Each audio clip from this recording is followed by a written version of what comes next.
사랑하는 교우 여러분, 오늘 출애굽기를 통해서 하나님께서 주시는 중요한 메시지가 있어요. 그 메시지가 바로 오늘 이 제목에 담겨 있습니다. 속박의 땅으로 지칭되는 이집트에서 탈출하라. 오늘 이 특별히 출애굽기는 우리 인생의 개인의 구속사와 관련이 있다는 것을 우리는 알게 됩니다. 그 첫 번째, 오늘 출애굽기는 어떤 책인가를 먼저 좀 알아보려고 합니다. 자, 출애굽기는 총 40장으로 되어 있습니다. 1213절로 되어 있고요. 32,685개의 영어 단어로 구성이 되어 있어요. 바로 창세기 다음에 나오는 책이죠. 그리고 기록자는 누구냐? 모세입니다. 기록 시기는 약 1450년경이고요. 그리고 율법서에 해당됩니다. 이 출애굽기를 받아볼 수신자들은 누구냐면 출애굽한 이스라엘 백성과 모든 성도들. 자, 출애굽기의 이름은 어디에서 유래했냐면 엑스도스라는 히브리 말입니다. 엑스도스, 탈출을 의미해요. 그래서 이것은 죄의 왕국에서 탈출하다라는 의미를 갖고 있어요. 그래서 핵심장이 어디냐면 바로 12장입니다. 6월절이라는 데가 나오는 것이 바로 12장이거든요. 조금 이따 알아보겠지만 이 출애굽기는 크게 두 개의 봉우리로 구성이 되어 있는데 먼저 나오는 것이 12장입니다. 6월절.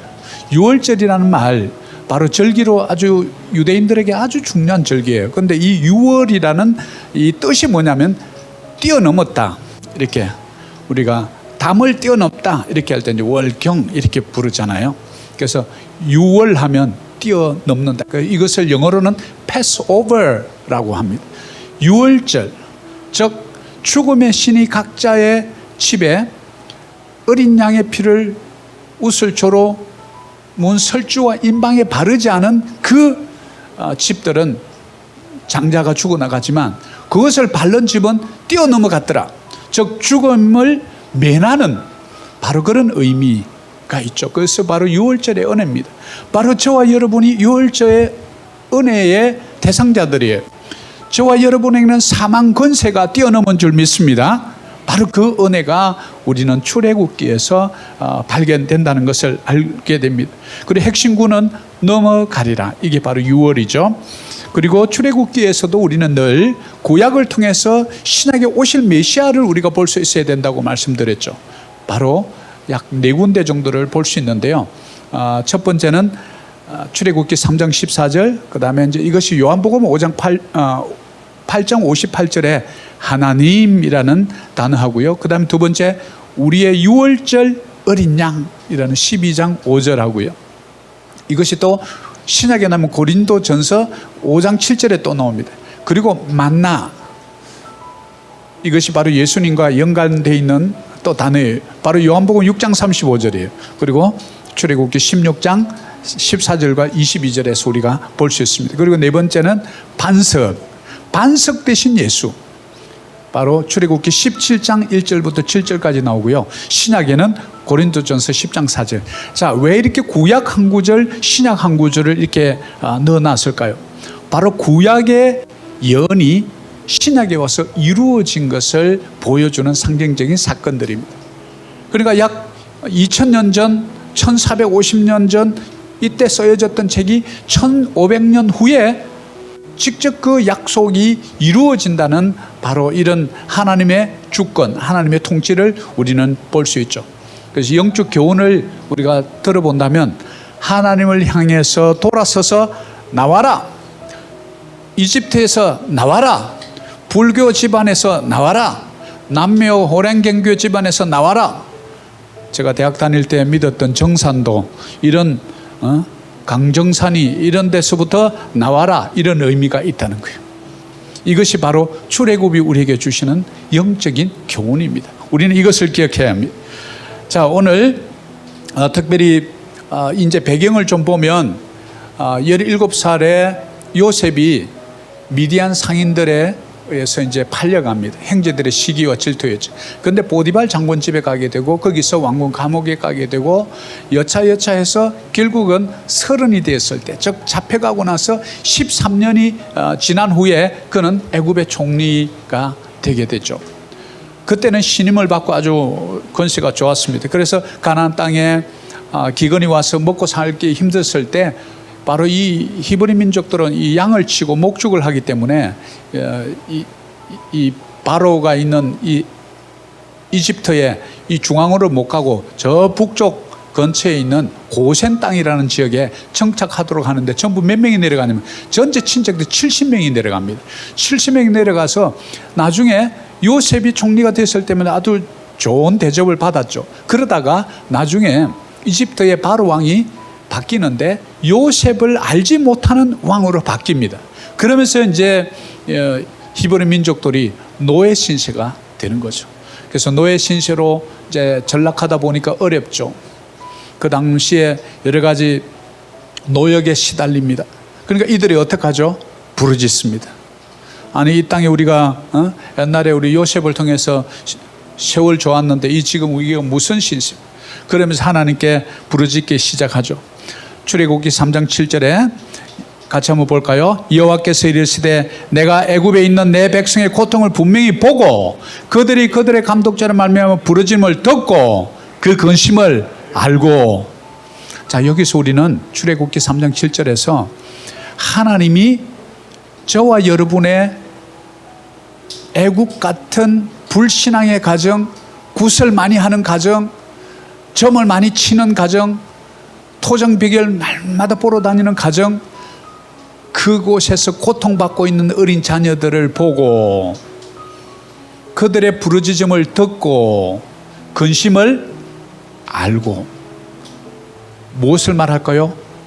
여러분의 일상을, 삶을 다 듣고 보고 알고 계시는 하나님. 여러분들은 그냥 아이고 내 중보기도 한다고 하나님 알아들을까? 아니에요. 어린아이들이 드리는 기도도 주님이 듣고 계세요. 그래서 우리의 기도는 하나도 땅에 떨어지지 않는다고 하는 이유가 바로 그거예요. 왜? 우리 인간은 내 가까이 있는 소리를 들을 수 있어요. 멀리 있는 것은 못 듣습니다. 보지 않으면 모릅니다. 그러나 우리 하나님은 전지전능하신 분이십니다. 그분은 시간을 창조하셨고 그분은 공간의 지배를 받지 않으십니다. 그렇기 때문에 우리 모든 사람 70몇 억의 인구의 각자의 생각과 우리가 있는 곳에서 느끼는 슬픔, 고통, 눈물을 우리 주님은 다 보고 아신다는 거예요.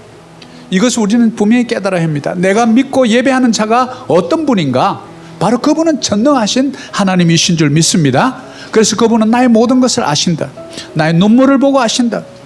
우리는 이것을 깨달아요. 하나님이 나의 형편을 다 아신다. 옆에 분에게 이렇게 얘기해 줍시다. 하나님 모든 걸 다 아신대요.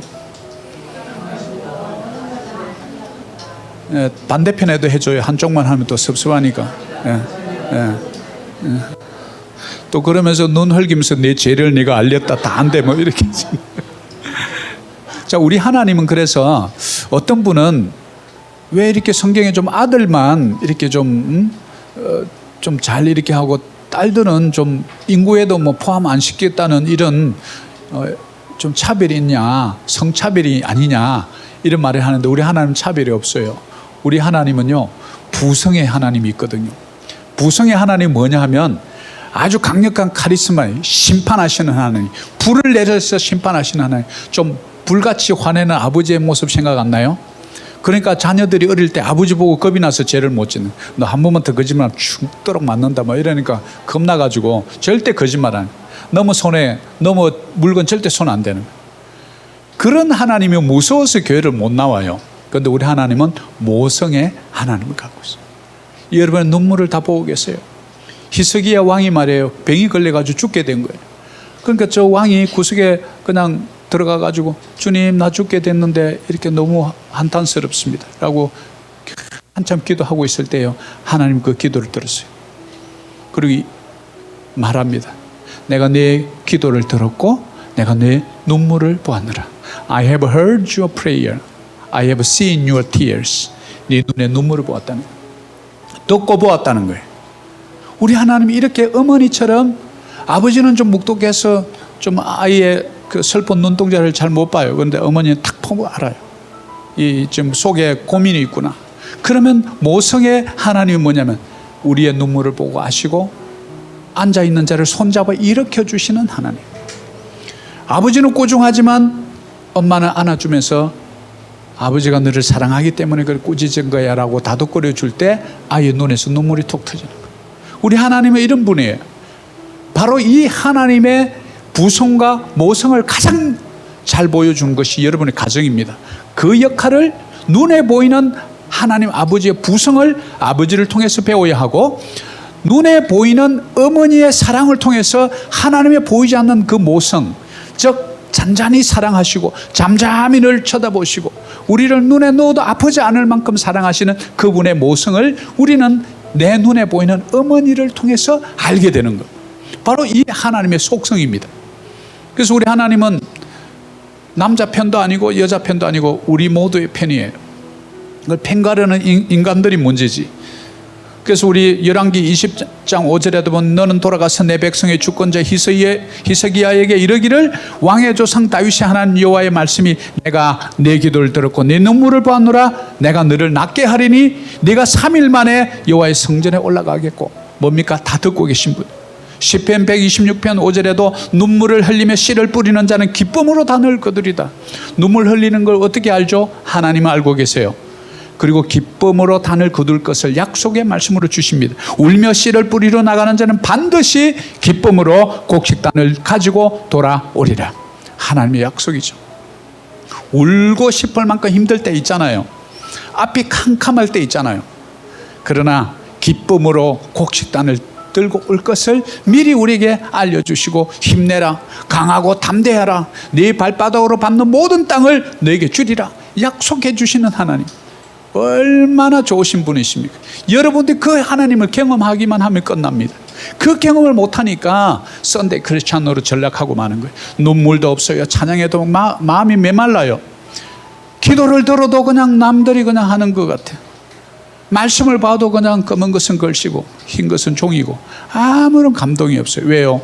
그 만남, 예수를 만난 경험, 그것을 우리는 느껴봐야 돼요. 그 차가운, 저는 그 시골에서 저 지리산 자락에 우리 큰 집에 이렇게 가면 할머니가 큰 집에 살았는데, 제가 이제 두 번째 이제 아들이니까 그 아버지의 제가 큰 아들이거든요. 가면 그 겨울에 얼마나 추워요. 그럼 우리 돌아가신 할머니가 잠시 이렇게 보던 호야 자지 말고 있어 이러면서 좀 딱 다른 이제 사촌들하고 다 잘 때 방문이 싹 열려요. 그럼 우리 할머니야. 할머니가 저 시골에 가면 이 감이 있잖아요. 감이 굉장히 커요. 우리 이 감을 홍시로 만드는 거 아주 그 얼음장 같아. 그 하나를 가져갖고 싹 풀면서 호야 너만 먹으라고. 근데 그 딱 감을 봤는데 우리 할머니 손도 얼음장이야. 그 감을 먹으면서 제가 무슨 생각했겠어요? 아이고 저 바깥에 영하 10몇 도 되는데 그 할머니가 나가서 그걸 얼지 않은데 이렇게 딱 짚을 덮어놨잖아요. 그걸 꺼내가지고 손자 갖다 주는 거예요. 그 사랑 때문에 할머니가 돌아가 나서 간혹 나도 좀 힘들고 할 때 눈 감고 기도하다 보면 그 할머니의 그 차가운 손이 느껴지는 거예요. 그런데 이 차가운 손이 어느 때 따가운 것을 내 가슴에 쏙 들어오는 거예요. 뭡니까? 할머니의 사랑이잖아요. 그 사랑을 우리가 느껴봐야 돼요. 여러분이 이 자리에 있는 것, 어머니가 어릴 때 얼마나 사랑으로 키웠어요. 그 사랑을 느껴보지 못하면 차가움, 그 사랑을 이제는 하나님을 통해서 만나야 합니다. 바로 그 하나님을 통한 부성의 하나님, 모성의 하나님을 만날 때 여러분 인생에 놀라운 일이 일어나는 줄 믿습니다. 삶의 의미가 바뀌고요. 왜 살아야 되는지를 알고 무엇하며 살아야 되는지, 왜 열심히 공부해야 되는지, 왜 열심히 돈 벌어야 되는지를 새롭게 정립하는 거예요. 이게 중요합니다. 그래서 돈 벌어서 남 준다 이런 마음이 생기고요. 공부 열심히 해서 남을 위해서 이롭게 한다. 나는 축복의 통로다. 이런 이 멘탈리티, 마인셋으로 바뀌는 거예요. 이게 진정한 속사람의 변화입니다. 우리가 이런 거 없이 살면 세상 사람들 똑같아요. 출애굽기 3장 10절에 중요한 진리를 우리는 또다시 하나 봅니다. 같이 한번 읽습니다. 이제 내가 너를 바로에게 보내어 너에게 내 백성 이스라엘 자손을 애굽에서 인도하여 내게 하리라. 자, 여기서 전혀 모르는 그 애굽에서 고생하고 있는 히브리 노예들.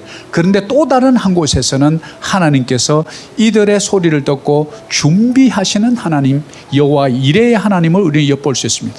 바로 모세입니다. 모세야 모세야. 모세가 40년 동안 왕궁에서 자랐습니다. 바로의 아들입니다. 그러나 그가 히브리 민족을 착취하고 억압하고 때리고 고통 주는 걸 보고 그냥 한 방에 쳐가지고 죽여가지고 살인자가 돼서 미디안 광야로 40년 동안 도망갑니다. 이름이 잊혀져 버렸어요. 살인자예요. 도망자예요. 아무도 모르는 그 이름, 석자가 아니고 두자네. 모세. 다 잊혀진 그때에 하나님 찾아오세요. 어느 떨기나무 있는 곳에 모세야 모세야 네가 선 곳은 거룩한 곳이니 내 신의 신발을 벗어라. 그러면서 그곳에서 모세를 불러서 뭐 하는가 봤더니 이 모세를 부른 목적이 히브리 백성들 노예로 살아가고 고통 가운데 부르짖는 그들에게 보내기 위해서 하나님이 또 다른 한 곳에서 바로 이스라엘 백성을 구원해올 민족의 지도자를 이렇게 준비하고 있었다. 이스라엘 자손을 애굽에서 인도하여 내게 하리라 사명을 줍니다. 여러분이에요.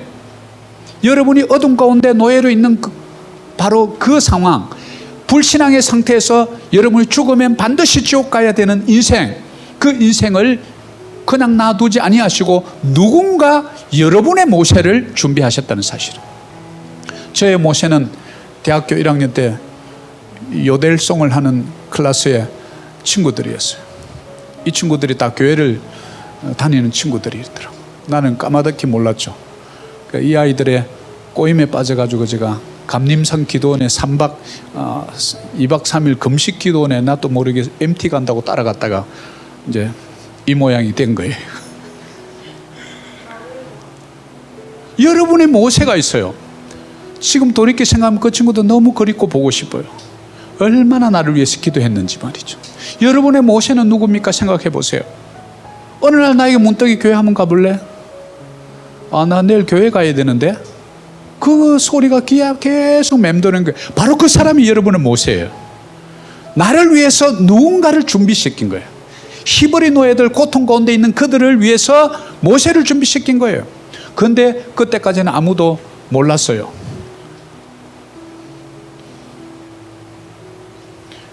바로 모세를 그 히브리 백성들 불쌍히 여기시고 준비하고 계십니다. 여러분의 모세를 잘 생각해 봐요. 그리고 여러분이 또다시 모세가 되어 주셔야 해요. 누군가의 모세가 또 되어 주어야 된다고요. 여러분이 여러분들 꽃피우기 위해서 그름이 되어주고 비료가 되어준 것처럼 우리 또한 우리 자녀들에게 그름이 되어주고 비료가 될 자세가 되어 있잖아요.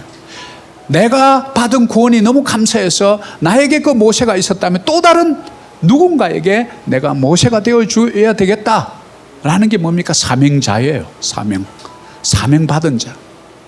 여러분이 바로 그런 자인 줄 믿습니다. 자, 우리 이제 출애굽기 중요한 두 개의 봉우리를 한번 볼게요. 첫째는 출애굽기 12장입니다. 12장은 바로 6월절 내가 피를 볼 때 너희를 넘어가리라. 바로 이 구속의 은혜입니다. 그런데 바로 출애굽기 12장 이전까지 히브리 백성들이 430년 동안 종살이하고 있습니다. 이것을 마치 우리 신약에 바로 아직까지 예수 믿지 않는 상태, 구원받지 않은 상태를 말해요. 그리고 출애굽을 통해서 그 피를 볼 때 너희를 넘어가리라. 무엇을 상징합니까? 갈보리 십자가 예수 그리스도의 보혈을 상징하는 거예요.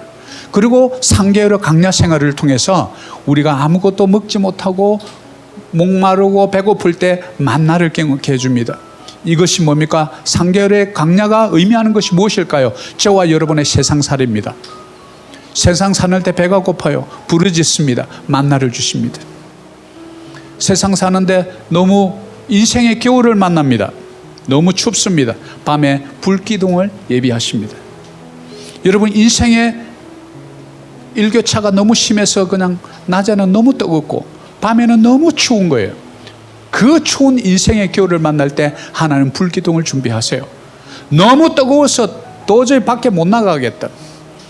하나님은 구름기둥을 통해서 시원하게 해주고요. 구름기둥이 이동하면 성막을 옮겨서 이동하는 거예요. 우리 이 인생의 인도자 되신 하나님을 세상이라는 광야에서 경험케 하는 거예요. 그러고 나서 두 번째 봉우리로 옮겨가는데 그게 뭡니까? 출애굽기 19장. 19장이 뭡니까? 바로 그 시내산에서 40일 동안 모세에게 주신 것이 있는데 바로 십계명입니다. 무엇입니까? 성경 말씀입니다. 시내산 언약이라고 불러요. 언약, 즉 약속이죠. 카버넌트. 무지개 언약을 통해서 내가 다시는 물로 심판하지 않게 하겠다 하는 것처럼 우리는 말씀을 통해서 너와 내가 언약 백성이 되었다. 그리고 그곳에서 뭘 주냐면 성막을 짓는 걸 가르쳐줘요. 자, 성막은 뭡니까? 바로 오늘날 치면 교회 공동체를 말하는 거예요. 그 성막 가운데 가장 중요한 곳에 바로 지성소 안에 성막에 언약궤가 있거든요. 그 언약궤는 바로 하나님의 말씀을 말하는 거예요. 우리 인생 아닙니까? 종살이, 예수 믿지 않는 상태, 죄와 사망에 노예되어 있는 상태, 그 상태에서 누가 모세를 통해서 예수 그리스도의 보혜를 알려주고요. 그래서 우리가 구원받습니다. 그리고 세상을 그러면서 살아갑니다. 배고플 때 기도하면 만나를 주십니다. 매출하기를 주십니다. 또 너무 춥다 그러니까 불기둥으로 우리를 따뜻하게 해줍니다. 너무 또 그냥 더우니까 구름기둥으로 우리를 또 보호해 주시고 인도해 주십니다. 이뿐만 아닙니다. 이른 비와 늦은 비를 통해서 우리가 거둘 수 있는 내 실력보다도 더 크게 주님은 이른 비와 늦은 비라는 환경을 변화시키셔서 사람의 만남을 통해서 우리를 축복 주시고 인도해 나가십니다. 이것이 바로 보여주는 거예요. 그리고 나서 여러분에게 말씀을 주셔요. 십계명 줄줄 외우면 너 구원해 주겠다 이런 거 없어요. 일단 구원해요. 구출합니다. 말씀도 몰라요. 다 잊어버렸어요. 그리고 나서 광야 생활을 거치면서요, 그 시내산에서 말씀 주시는 거예요. 여러분 인생이에요.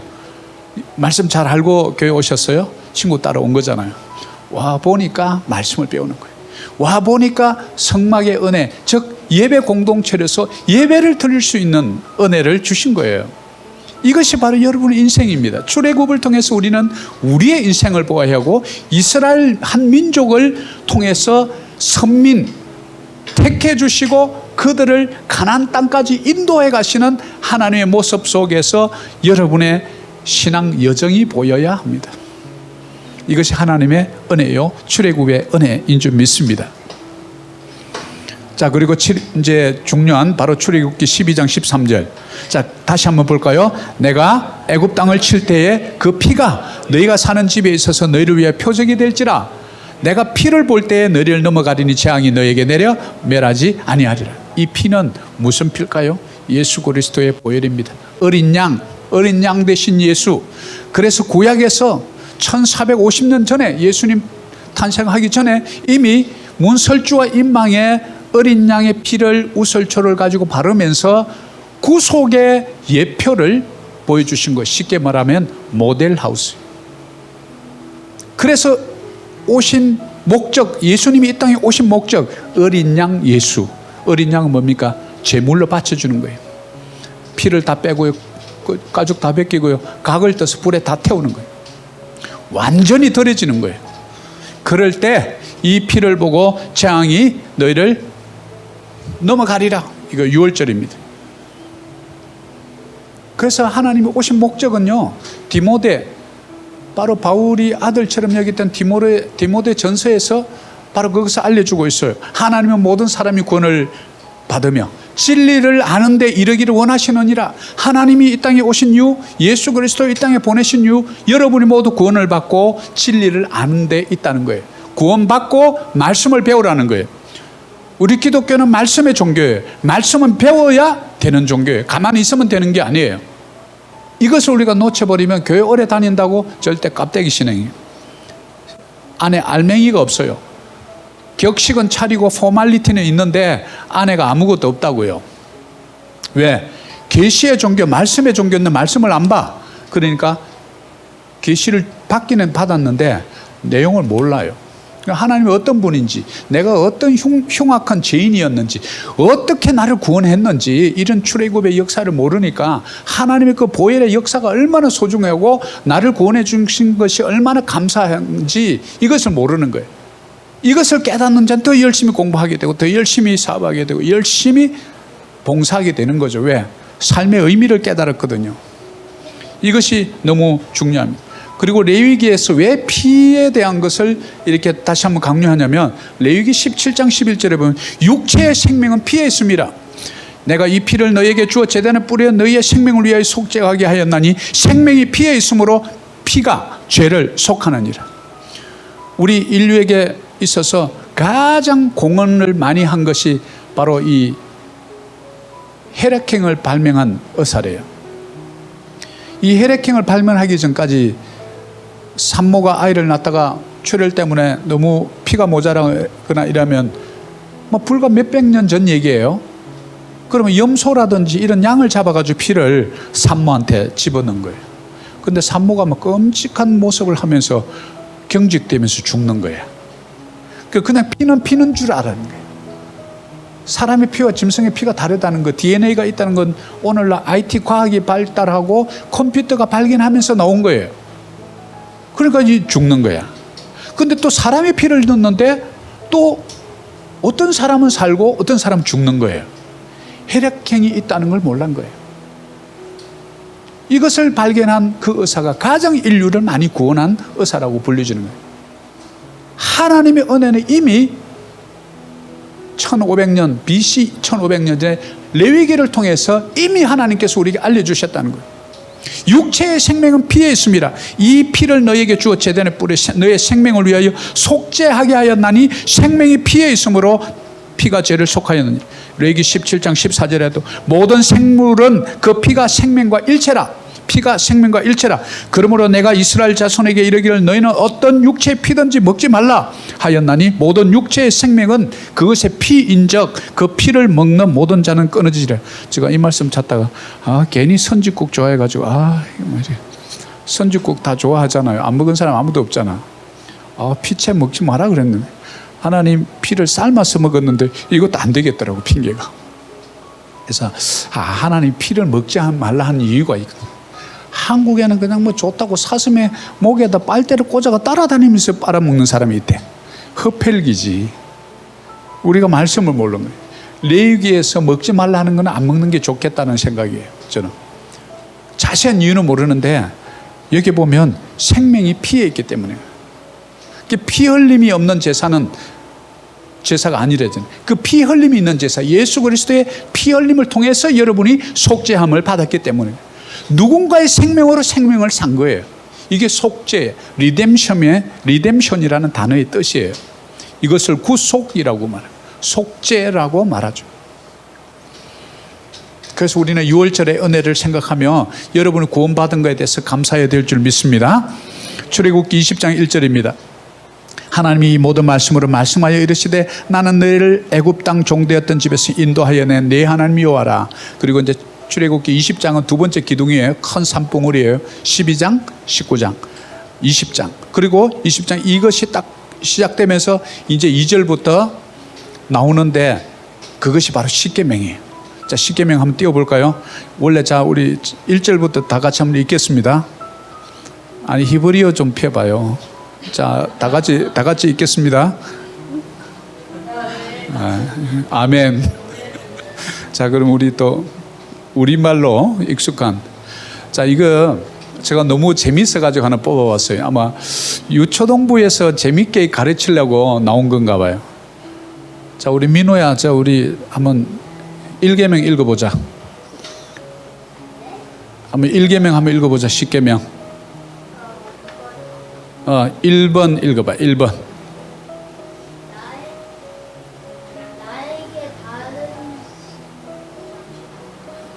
나 외에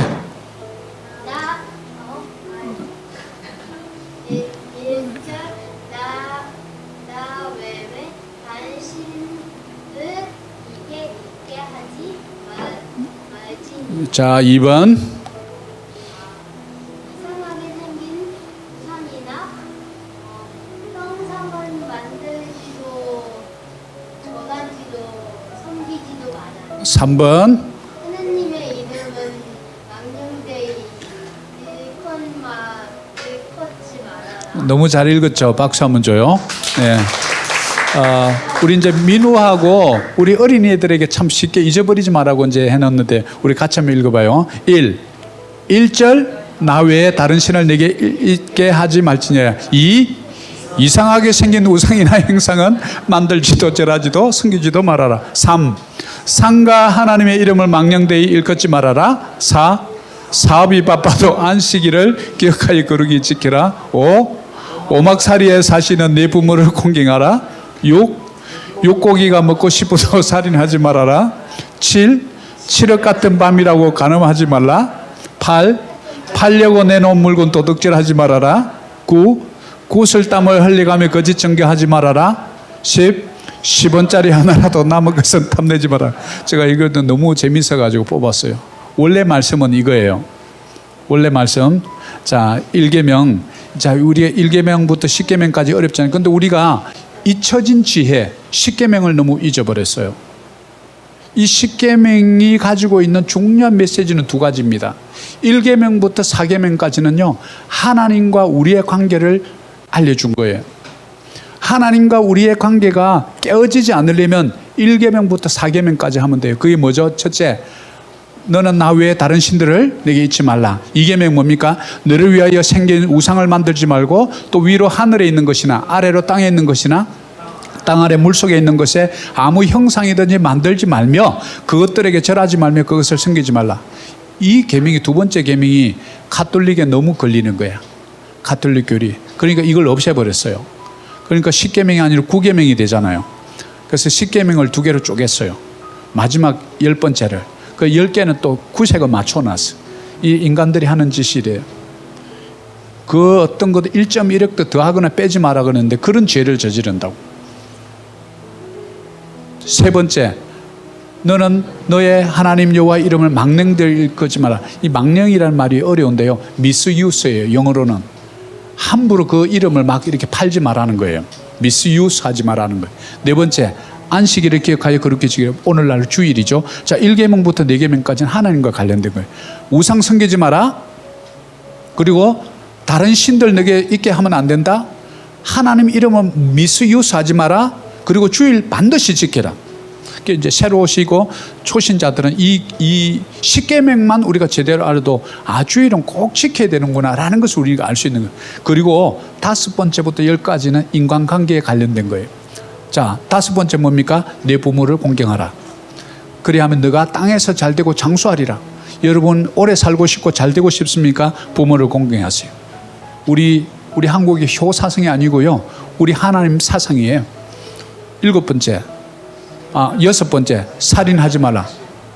7번째, 간음하지 말라. 8번째, 도둑질하지 말라. 9번째, 이웃에 대해서 거짓 증거하지 마라. 위정죄라고 그러잖아요. 형사법에서 위정하지 마라. 10번째, 네 이웃의 집을 탐내지 말라. 내 집의 아내, 그 집의 아내나 짐승이나 그 어떤 것도 탐내지 마라. 하인이나. 자, 이게 이제 외울 때 이게 좀 아리까리해요. 그래서 일신, 우의, 망삼, 안사, 오브다이얼, 육살, 간칠, 팔도강산, 구글, 십탐 이렇게 외우면 되는 거예요. 자, 한번 해볼까요? 일신, 우의, 망삼, 안사, 오부, 육살, 간칠, 팔도, 구글, 십탐 이렇게 해서 10계명을 외워보세요. 그리고 정 기도가 안 되거든 1계명부터 이거 한번 묵상해봐요. 이 10가지 계명을요, 신약에서 예수님께서 다시 정립해 주셨어요. 왜냐하면 율법에 아주 능한 바리새인들이요, 이 10가지 계명을 몇 개로 만들었냐면 613가지의 구체적인 세부적인 항목도로 세부화한 거예요.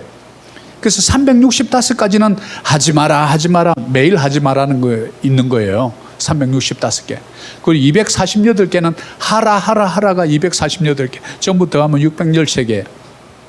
그 613개의 조문으로 꽁꽁 묶여 있는, 사람이 지킬 수도 없는 이것을 만들어 가지고 바리새인들은 지킨다고 하고 있으니 예수님이 이 땅에 오셔서 도대체 10계명 줬는데 너희들이 왜 613가지 만들어 가지고 지키지도 못할 율법을 하고 있느냐? 내가 깔끔하게 정리 다시 할게. 2가지로 다시 정리한다. 내가 너에게 3계명을 주노니 자, 이렇게 지키라. 1계명부터 4계명 뭐와 관련된 거라고요? 하나님 사랑으로 묶어라. 5계명부터 10계명까지 뭡니까? 이웃과 관련되고 이웃 사랑. 그래서 두 가지 계명, 세 계명을 주느니 하나님을 사랑하고 내 이웃을 내 몸같이 사랑하라. 하나님께서 딱 정리를 해 주셨어요. 하나님 사랑, 이웃 사랑. 이것이 바로 레위기, 출애굽기, 레위기, 민수기, 신명기까지 계속해서 이어지고 이 사상이 신학에까지 실제 삶으로 적용되는 것, 이것이 우리 신앙의 큰 핵심이다. 그런데 이것을 잊어버려요. 인간관계가 요즘 얼마나 세상이 더럽습니까? 거짓말하고 사기치고 남들에게 남 아내하고 그냥 간통짓하고 얼마나 그냥 이제는 간통죄도 폐지해버렸다. 현장에서 들키지 않으면 그걸 죄로서 어떻게 할 수도 없는 세상이 됐어요. 뭡니까? 우리가 십계명의 정신으로만 들어가도 가정이 온전하게 세워진다고요. 사랑하는 교우 여러분, 우리가 잊혀져가는 하나님의 지혜, 구약은 폐하는 것이 아니고요, 우리 삶에 새롭게 해석되고 새롭게 적용돼야 되는 하나님의 소중한 말씀인 줄 믿습니다. 이것이 바로 출애굽기가 우리에게 주는 은혜입니다. 그리고 한 말씀 더 봅니다. 출애굽기 40장 34절입니다. 같이 한번 크게 읽습니다. 구름이 해막에 덮이고 여호와의 영광이 성막에 충만하며 모세가 해막에 들어갈 수 없었으니 이는 구름이 해막 위에 덮이고 여호와의 영광이 성막에 충만함이었더라. 자, 뭡니까? 회막을 통해서요, 우리는 오늘날 신약시대 때 교회 공동체를 볼 수 있는 거예요. 교회 공동체의 영광이 충만했다는 거예요. 그래서 저는 늘 예배 시작하기 전 저 자리에 앉아서 한 가지 빠지지 않고 하는 기도는 그거예요. 주여, 이 자리에 몇 명 모이지 않는 교회지만 여호와의 성령의 임재가 있는 예배 되게 해달라고. 혹시 이 목사가 일주일 동안 지은 죄가 있다면 지금 이 시간 머리끝부터 발끝까지 나를 정결케 해달라고. 이 부족한 종을 불쌍히 여겨달라고. 주여, 나에게 자비를 베풀어 달라고. 이렇게 기도하고 늘 올라옵니다. 바로 교회 공동체예요. 바로 영광이 성막에 충만함에 모세가 해막에 들어갈 수 없었어요. 처음에 여호와의 영광이 성막에 충만하니였더라. 바로 오늘 신약시대 때 이 회막은 바로 교회 공동체인 줄 믿습니다. 교회 공동체는 여호와의 영광이 임하는 곳이에요. 그래서 우리가 예배는 거룩하게 드려야 된다라고 늘 강조하는. 그래서 제 시간에 오고 예배를 드릴 때 집중해서 드리고 일주일 동안 한 번 드리는 예배, 바로 여호와의 영광이 가득한 예배 되도록 여러분들이 기도하고 그렇게 마음가짐을 가져야 하나님의 은혜의 장중에 들어갈 수 있기 때문에 그렇습니다. 그래서 하나님은 늘 예배 공동체를 통해서 우리를 인도하시고 공급하시고 그래요. 그래서 오늘날 이 시대가 아무리 타락해도요, 교회가 있는 한 희망이 있는 줄 믿습니다. 세상이 아무리 썩었다 해도 교인 한 사람이 있으면 돼요. 0.3%의 소금이 저 큰 바다를 물을 썩지 않게 하는 이유가 바로 그거예요. 너희는 이 세상의 소금이요 빛이라. 아멘이시죠? 여러분들이 그 0.3%가 되면 되는 거예요. 그러면 세상이 아무리 썩었다 해도 여러분 때문에 썩지 않을 줄 믿습니다. 교회 때문에 썩지 않는 줄 믿습니다. 그것이 바로 여러분에게 주신 하나님의 은혜입니다. 자, 그러면 이 해막 안에 있는 바치성소의 언약궤에, 이건 이제 우리가 한번 그림을 한번 볼 텐데, 자, 어떻게 생겼는지, 이게 이제 바로 이 언약궤입니다. 그런데 언약궤 안에는요, 세 가지가 들어있어요. 하나의 메시지가 있습니다. 이 세 가지가 들어있는데 보니까 뭐가 있냐면요, 저 그릇에 담겨 있는 거 있죠. 씨 같고 뭐 이렇게 이제 달콤한, 우리로 치면 웨하스 같은 그런 건데요. 그게 바로 만나예요, 만나. 근데 만나라는 뜻이 사투리를 좀 쓰면 이게 먹고 이런 뜻이에요. 만나? 그럼 이게 먹고? What is this? 이런 뜻이에요. 만나. 만나? 그 만나라는 그 한국 식품점이 있더라고. 들어갈 때마다 이게 먹고 내가 이러면서 들어가거든요. 원래 뜻이 그렇다고. 그리고 아론의 쌍난 지팡이 있죠. 그 다음에 십계명의 두 돌판이 들어있는 거예요. 지성소에 하나님의 언약의 말씀에는 세 가지가 있다. 언약. 첫 번째 뭐냐면 만나의 은혜. 만나는 뭡니까? 배고플 때 공급해 주시는 은혜. 여러분들이 힘들 때 직장을 잡게 해주고 누군가 사람을 통해서 축복의 통로가 열리는 것, 만나의 은혜 아닙니까? 여러분의 노력이 아니에요. 하나님 주권적인 역사예요. 아론의 쌍난 지팡이는 뭡니까? 이 모세가 아론을 통해서 이제 대제사장을 세웠는데, 그 또 제사장 가문에 있는 사람들이 아니 왜 아론 가문만 제사장 가문입니까? 들고 일어난 거예요. 하나님이 세우신 사람에 대해서 이 할 때 뭐라고 했냐면, 그러면 너희들 전부 지팡이 하나씩 들고 나와라. 내가 그 지팡이에 싹이 나게 하는 그 지파가 내가 세운 지파다라는 것을 하나님 직접 보여줘요. 그런데 나중에 뚜껑 열어보니까 아론의 지팡이에 싹이 나 있는 거예요. 하나님의 주권적인 역사, 하나님의 택하심, 이것을 보여주는 사건이에요. 하나님 주권을 인정하시는 삶이 되시기를 축복합니다. 나의 된 것도 주님의 은혜인 줄 믿습니다. 여러분이 이 땅에 오신 것도 주님의 은혜인 줄 믿습니다. 우리가 알기로는 친구 따라 온 것 같지만 그게 아니라는 거예요. 그리고 두 돌파는 뭐냐면 말씀 믿고 말씀 따라 살아라. 이것이 바로 십계명 두 돌판의 은혜가 바로 이 지성소 안에 있는 언약궤 안에 들어있는 세 가지의 의미, 여러분 이 꼭 의미를 기억하시기를 바랍니다. 자, 그리고 이제 그럼 마지막 오늘 이제 말씀의 요약을 맺습니다. 바로 신약의 고린도후서 6장 2절입니다. 자, 크게 한번 읽습니다. 이러시되 내가 은혜 베풀 때에 너에게 듣고 구원의 날에 너를 도왔다 하셨으니 보라 지금은 은혜 받을 만한 때요, 보라 지금은 구원의 날이로다.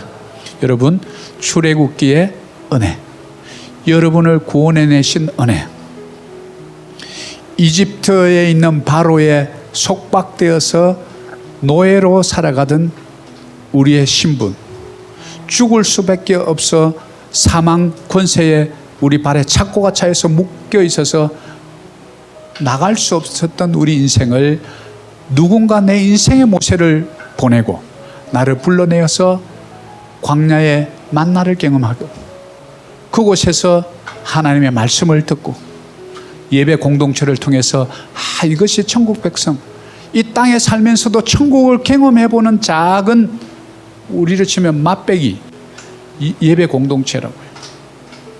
바로 이것을 통해서 성막의 은혜를 주셔. 하나님의 은혜입니다. 아무것도 모르던 저와 여러분을 불러내셨어요. 그리고 교회 와서 말씀을 배웁니다. 교회 와서 예배를 배워요. 그리고 그제서야 깨달아요. 하나님의 구속의 여정입니다. 바로 그 여정 속에 택함 받은 여러분들이 바로 이 출애굽의 주인공들인 줄 믿습니다.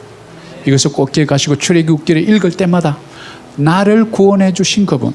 그래서 우리는 출애굽기를 한마디로 줄이면 출애굽기는 어떤 책인가? 구속의 책, 구원의 책이다 이 말이죠. 창세기는 어떤 책인가? 기원의 책이다. 오리진, Book of Origin. 죄의 기원, 인류의 기원, 우리 은혜의 구원. 이 오리진, 기원을 배우려면 창세기를 읽어라. 우리 구원의 은혜를 깨달으려면 출애굽기를 열심히 읽어라. 이것이 바로 오늘 출애굽기가 우리에게 전해주는 하나님의 은혜인 줄 믿습니다. 오늘 말씀을 맺습니다. 여러분, 속박의 땅에서 탈출하라. 오늘도 나를 묶고 있는 어떤 것에서부터 여러분 탈출하십시오. 왜냐하면 모든 것을 다 알고 계시는 하나님이 있기 때문에 그렇습니다. 보고 듣고요, 다 알고 계세요. 여러분의 말을 자원해서 하나님 이렇게 해주세요 할 때까지 하나님 기다립니다. 자유의지를 주셨기 때문에 여러분이 원하지 않으시면요, 하나님 강제로 확 하지 않으셔요. 그게 마귀하고 하나님하고 다른 이유예요. 하나님은 자유의지를 주시고 내가 받아들이면요 오시고요, 하나님 내 마음의 심중에 임하시고 강하게 성령 충만케 해주세요. 그럴 때만 임해요. 그래서 조건절이에요. 구원은 공짜로 받았지만 구원 외에 축복도, 여러분의 성령의 은사도 구할 때 하나님께서 주신다는 거 꼭 기억하시기를 축복합니다. 그리고 구원제 모세를 보내주고요, 6월절의 은혜를 깨닫게 해요. 피를 볼 때 내가 넘어가랴. 여러분 가문, 주 예수를 믿으라. 그래야만 너와 네 집이 구원을 얻으리라. 여러분 가정이 구원의 가문이 된 줄 믿습니다. 사망 권세가 여러분 가정을 이제 뛰어넘어갈 수밖에 없는 거예요. 율법과 성막, 말씀을 배우는 일에 게을르지 마십시오. 말씀을 남에게 가르치는 일에 게을르지 마십시오. 예배를 소중히 여기십시오. 바로 성막의 은혜입니다. 이럴 때 여러분은 건강한 천국 시민으로서 이 땅에 살아가게 되는 줄 믿습니다. 자, 출애굽기 12장 13절 마지막 적용. 자, 크게 한번 봅니다. 내가 피를 볼 때에 너희를 넘어가리니 재앙이 너희에게 내려 멸하지 아니하리라. 아멘. 이런 은혜가 사도행전 29장 비전교회 성도님, 또 우리 성도님들 가정, 자녀들 모두에게 임하시기를 축복합니다.